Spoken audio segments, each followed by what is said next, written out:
पुराना मित्रों उसे प्राप्त कर सको तो अभ्यास करते रहना। कहीं अभ्यास में मस्तिष्क गर्म हो गया तो अपनी विद्या के राग में तुम दूसरे को तुच्छ समझोगे।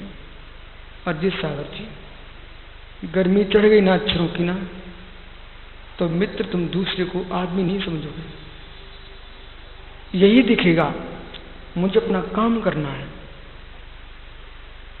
एक साधु बीमार भी पड़ा होगा ना तो तुम उसकी सेवा करने नहीं जाओगे। एक कहोगे मुझे पढ़ना है, भैया क्या बोलोगे, मुझे पढ़ना है। भगवती आराधना ये कहती है कि अस्वस्थ साधु की वैयवृत्ति करना। ये पढ़ाई तो तुम्हारा, पढ़ाई में लिखा क्या, यही तो लिखा वैयवृत्ति करो। निस्दिन वैयवृत्ति करैया सो निश्चय।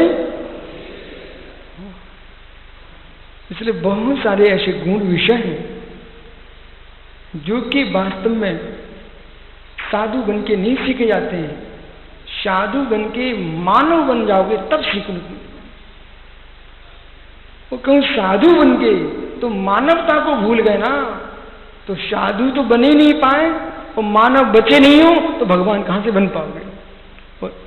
वो नियम ये है कि मनुष्य भगवान बनता है। मनुष्य पर्याय के अभाव में कोई भी पर्याय में मनुष्य जीव भगवान नहीं बन सकता, ध्यान रखना।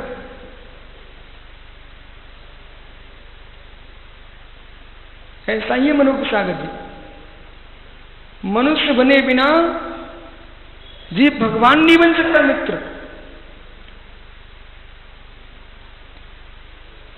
इसलिए जो ये कथन कर रहे हैं कि श्रुत, जो किसी ने कुछ भी लिख दिया हो ना वो श्रुत संज्ञा नहीं है भाई। मनुष्य का शरीर, त्रिंचों का सिर,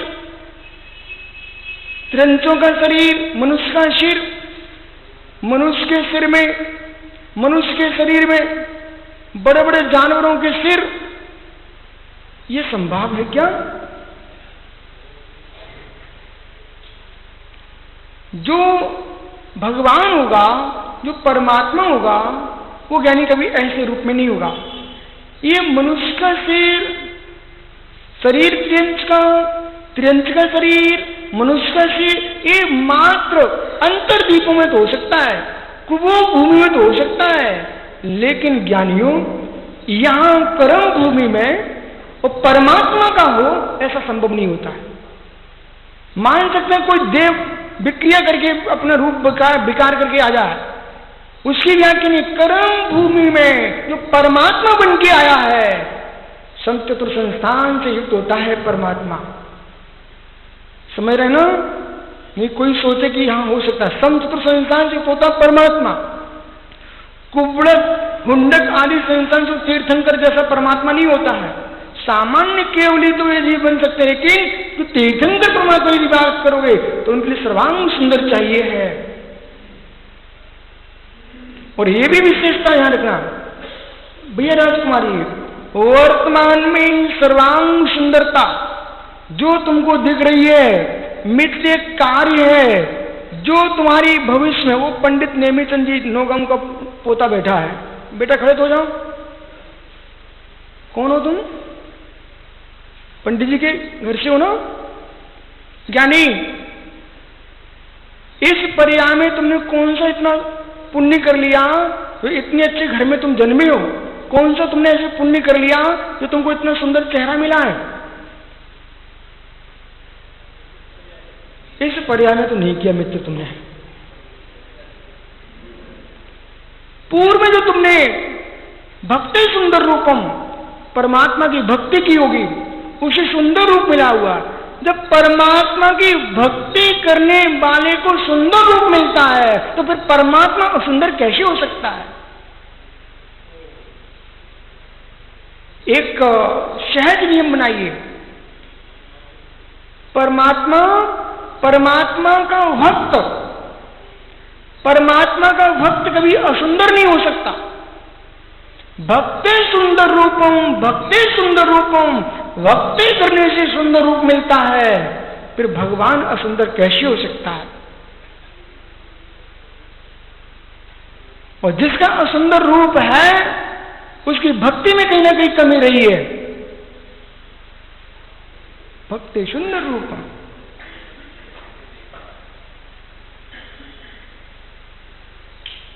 इसलिए अपने मानसिक विषयों को लेकर के उसे श्रुद्ध मत कह देना कि ऐसा करने से ऐसा मिलेगा, ऐसा करने से ऐसा मिलेगा। और जगत तो दुकान है, जगत तो दुकान है, अपने अपने व्यापार हैं। हर व्यक्ति अपनी आजीविका के लिए अनेक प्रकार के व्यापार करना जानता है। वो आपको मालूम चला कि आजकल मालूम लोग जिनालय की स्थापना करते, जिन देव को विराजमान करते, केवली राम को विराजमान करते, हनुमान को विराजमान करते। सुनना आप ध्यान से। पर दादा सुनो, लोक में क्या अंधकार छाया हुआ है। जादू टोना, लौकिक फल की बातों पर, जिन स्थानों पर देवों की स्थापना होती थी वहां सामान्य भीख मांगले आदमी की स्थापना भी देवों जैसी हो रही है आजकल। समझ रहे ना आप? तो समाज भ्रमित हो रही है। चाहे जैन समाज हो, वैदिक समाज हो, सब भ्रमित हो रहे इस विषय में कि कल्पना तुम्हारी कहां जा रही है। भाई राजकुमार समझो अंदर का विषय कि एक व्यक्ति तुमको कोई झाड़ फूंक के चला गया, कोई जादूगर जादू दिखा के चला गया, तो जादूगर जादू दिखा देगा तो क्या भगवान हो जाएगा? इसलिए समाज से मेरा कहना है अंधविश्वासों से दूर रखो। जिन प्रतिमाओं के, परमात्मा की प्रतिमाओं की स्थापना की जगह यानी सामान्य जीवों की स्थापना ना करो। पंच परमेष्ठी की स्थापना मात्र जिन शासन में स्वीकार है, पूजनीय, आराधनीय, वंदनीय।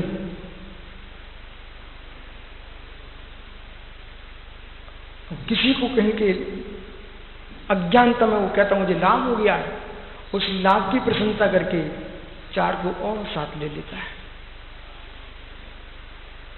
संजय जी ऐसा ही है। इसलिए आचार्य कुंद देव ने, अमृत स्वामी ने इस 34 नंबर की गाथा की व्याख्या, और गाथा में स्वयं ग्रंथकर्ता कह रहे हैं जिनोपदिष्टम। श्रुत वही है जो जिनोपदिष्ट है, जो जिनोपदिष्ट नहीं है वो श्रुत नहीं है। श्रुतम तच्च भगवत अरहत सर्वोगोपज्ञ। जो भगवान अरहंत सर्वज्ञ के द्वारा कैसा, राजेश भैया ग्रंथ नहीं है क्या? मित्र शब्द को पकड़िए क्या लिखा है, और सभी मुनिराजों को शब्द पर आपको अंडरलाइन कर देना चाहिए। भगवत अर्हत सर्वोपज्ञ स्यात्कार केतनम, ये महत्वपूर्ण शब्द। स्यात्कार केतनम, जो स्यात्कार केतु यानी चिन्ह ध्वजा, जो स्यात्कार चिन्ह से चिन्हित है, वही वचन प्रवचन है, वही वचन जिनवाणी है, वही वचन सर्वज्ञ वाणी है, वही वचन अर्हत वचन है, वही श्रुत है जिसमें स्यात्कार है। और जिसमें स्यात् चिन्ह नहीं है, ऐसे एकांकी, चाहे वो निश्चय भाषी एकांकी हो, विभारा भाषी एकांकी हो, ये दोनों मिथ्या दृष्टि है। जो चाहे वो उभयाभावी एकांकी हो, उभयाभाषी, मिथ्या दृष्टि लोग हैं। सम्यक दृष्टि जीव जो भी व्याख्या करेगा, जो भी तत्व को समझेगा, स्यात्कार केतनम, उसके वचनों में स्यात्कार चिन्ह होगा, उसके वचन स्यात्कार से युक्त होंगे, यानी स्यात्बाद अनेकांश से युक्त होंगे। और वक्ता भैया राजकुमार जी 5 मिनट के अंदर वक्ता का अभिप्राय समझ में आता है, ये किसी पक्ष से दूषित है कि तत्व से युक्त है। भैया राजेश, आपने हजारों वक्ताओं को सुना है मित्र, वक्ता का अभिप्राय समझ में आता है, ये वक्ता साक्षात्कार चिन्ह से भूषित है या एकांत पद से दूषित है। जो साक्षात्कार तत्व से भूषित है वो भगवान की सत्यवाणी बोलेगा, जो एकांत पद से दूषित है वो ज्ञानी जिन वाणी को भी झूठा कहने में उसको पाप नहीं लगता ऐसा मानता, पर उसको पाप नहीं लगता ऐसे उसकी मान सकता है, लेकिन पाप का बंध तो होगा। मधुसूद नान बलेर दू, मधुसूद नान बलेर दू, सत्संगम बोले जो सो कुदिट्ठी। जो वक्ता, जो विद्वान, जो त्यागी वृत्ति आचरपाद्य साधु मध्यश्रुत ज्ञान के बल से जिन वाणी को अमुख करके अपनी मनवाणी को मुख्य करके जो स्वच्छंदी होकर भाषण करते हैं वे मिथ्या दृष्टि होते हैं, ऐसा रेणसार ग्रंथ में लिखा हुआ है।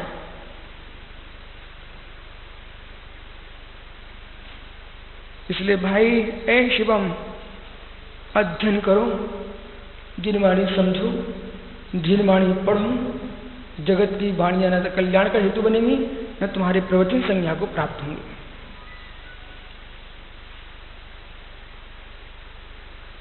जितने आगम विहीन वक्ताओं के प्रवचन हो रहे हैं, एक कभी तुम्हारे लिए सम्यक के साधन नहीं बनेंगे। उन पर लक्ष्य ले जा रहे हैं, वहीं चिंतन जा रहा है और वहीं तुम घूम रहे हो, कहीं ना कहीं विपरीत चिंतन में जा रहे हो। क्योंकि जिनवाणी में समय नहीं दोगे तो बुद्धि तो उसी ओर दौड़ेगी, बुद्धि वहीं दौड़ेगी। जिनको जिन शासन के प्रति वात्सल्य हो, प्रमेश सागर जी, जिनको जिन शासन के प्रति वात्सल्य हो वो जिन श्रुति की प्रधानता से अध्ययन करें।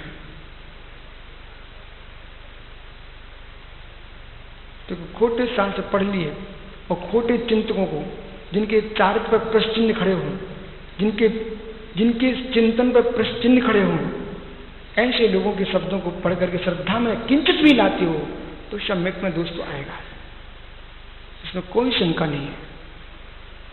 बोलो प्रवेश अगर आएगा कि नहीं आएगा? सम्यक में तो दोष आएगा।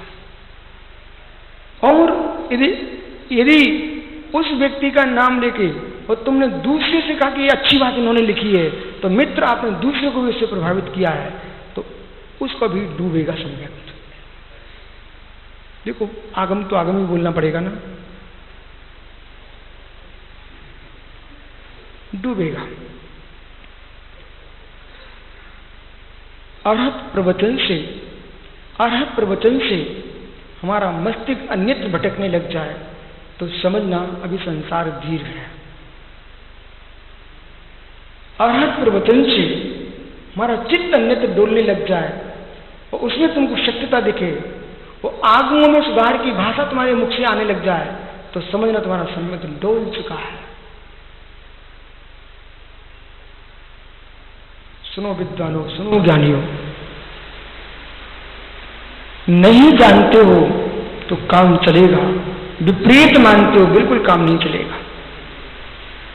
नहीं जानते हो और श्रद्धा जिन शासन पर है तो तुम्हारा निर्वाण मार्ग खुला है। बहुत जानते हो और विपरीत जानते हो तो मोक्ष मार्ग तुम्हारा बंद हो चुका है। यही सत्य मुमुक्षु निर्वाणी। भैया सुन रहे हैं कि नहीं?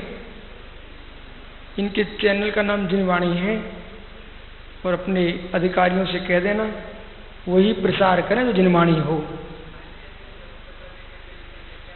और जो बार बार तुम्हारे मुख से निकलता है अन्यत्र सत्यता, अन्यत्र सत्यता, अन्यत्र सत्यता, तुम्हारी अन्यत्र की सत्यता पर इतनी श्रद्धा क्यों जा रही है? जो सत्य है वो जिनदेव ने कहा है, वो सतभूत है। जो सत्य है मित्र वो सत्य है, जो सत्य है वो सत्य है। वो सतरूप सत्य को जैसा जिनदेव ने कहा है उसे स्वीकारिए, हम उस बात को क्यों ना ध्यान में रखें? क्या राजकुमार जी कहाँ है भैया? ज्ञानी, तुम्हारे घर में सोना भी है क्या? देखो कोई चोरी नहीं करेगा, तुम चिंता मत करो। है कहीं बगल में पन्ना है। प्रकाश पंडित जी, आप पन्ना में रहे, कोई हीरा तो नहीं लाए? है ठीक, देख लो भैया, इतना भोला भाला जीव पन्ना में रहा है तो उस पर लाभ उठा के एक हीरा लाया है। कोई नहीं चुराएगा, तुम चिंता नहीं करना। यानी डोरिया, सोना चांदी हीरा मोती कुछ है नहीं कि घर में? ठीक। हे जीव, हे जीव, ये फट्टा से भी पूछो तो ये कहेगा मेरा हीरा देखो महाराज ऐसा है। वो पन्ना में एक भाई राजू है, आजकल डेरा पहाड़ी पे रहते हैं, वो मेरे पास इतने हीरा लेके आए भैया, मुट्ठी भरे, दिखाने के लिए कि महाराज ऐसे होते हीरा पन्ना में। तो भाई अब ये बताइए, वो मुट्ठी भर हीरा लाया भैया, कोई कितने कैरेट का, कोई कितने कैरेट का, सब दिखा रहे, चमक रहे थे, वो बने हुए थे। वो क्या बोल रहा महाराज ये मेरा हीरा है। और दूसरा और व्यापारी था, वो कहता महाराज मैं अपने यहां से लाऊंगा। जबकि दोनों के घर में जो हीरे आए हैं वो पन्ना की खदान के हीरे हैं, बराबर। लेकिन तब भी सोने वाला कहता मेरे घर का सोना, हीरे वाले कहते मेरे घर का हीरा। भाई ब्रजपुर, और सबसे ज्यादा हीरा तो ब्रजपुर में निकलते हैं, लेकिन सब पन्ना के नाम से बिकते हैं। जैसे कि मध्य प्रदेश में संतरे होते हैं, मध्य प्रदेश में संतरे होते हैं, और बैतूल जिले में सर्वाधिक संतरे की खेती होती है, मौसमी की, पर बिकते किसके नाम पर? नागपुर के संतरे। जबकि ये पूरी खेती बैतूल जिले में हो रही है। मुक्तागिरी क्षेत्र जो है वो मध्य प्रदेश में है, उसी बेल्ट में संतरों की खेती हो रही है। कुछ हिस्सा महाराष्ट्र का भी है, लेकिन नाम क्या चलता है? नागपुर के संतरे। ऐसे ज्ञानियों भो प्रमेश सागर, जो रत्नाकर है वो एक ही है, जो रत्नाकर है वो एक ही है। और रत्नाकर से रत्न निकाल के कोई लाया है और अपने अपने घर की डिब्बी में रख लिए हैं, तो हर व्यक्ति कहता है मेरे घर का हीरा, मेरे घर का मोती, मेरे घर का रत्न। ऐसे मुमुक्षु जो सर्वज्ञ देव की धुनी में द्वादशांग खिला था, उसी द्वादशांग को मारीची आकर में था कौन? मारीची आकर में था कौन? वहीं से लेके आया था। और ज्ञानियों वो अपनी अपनी डिब्बियों में रख लिए हैं, अपने अपने तरीके से तराश के रखे हैं। इसलिए आपको लगता कि ये सब, तो हम क्यों ना मूल में जाएं। इसलिए जो रत्नाकर ने मूल में कहा है और वह मूल हमारे सुरक्षित हैं, अपन तो उन पर दृष्टि डालते हैं। इसलिए जब रत्नाकर ने ये कहा है तो बहुत मैं आपकी बात समझ रहा हूं, तो आपको क्या करना चाहिए? उस रत्नाकर के नाम से रत्नाकर के विषय को बोलना चाहिए। हम दूसरे में सत्य ऐसा क्यों बोले?